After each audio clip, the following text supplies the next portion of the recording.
Thank you, Ms. Marsan, for this. Honorable James Gordon Jr., Mayor of Olongapo City. Honorable Roland Paulino, Vice Mayor of Olongapo City.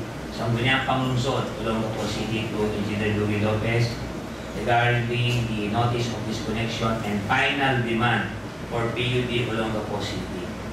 Gentlemen, the Power Sector Asset and Liabilities Management, or PISAL, hereby serves you this notice for failing to settle the account of PUD Olongapo based on the provisions as provided for in the Memorandum of Agreement between PISAL and Olongapo City, signed on March 18, 2013.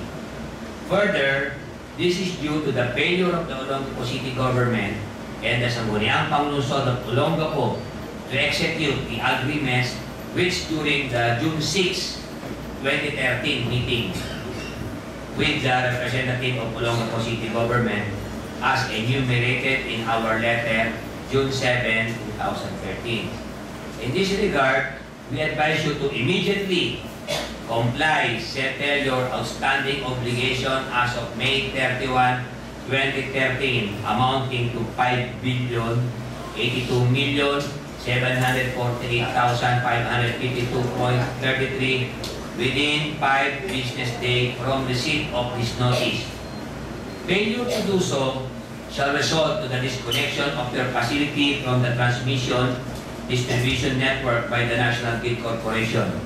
PISAL shall hold NGCP free and harmless for any kinds of suits that may be arise and shall likewise indemnify NGCP from any damages NGCP may have suffered in relation to the issuance of this notice of disconnection and final demand. This is without prejudice to the filing of the appropriate action in court to protect our rights and interests. Your immediate and preferential attention and action is hereby requested. Very truly yours, Emmanuel Ledesma Jr., President and CEO. Okay? Ako tanong ko lang dito, Ate Leret, may kopya ba tayo nung yung agreement nung June 6? Wala kasi tayong kopya ng June 6 o yung agreement na napagkatausanduan ni Mayor at saka ni Ledesma. Wala kasi tayong kopya nun eh. Ano ba yung napag-agreehan nila? Nag-agree pa sila ng June 6.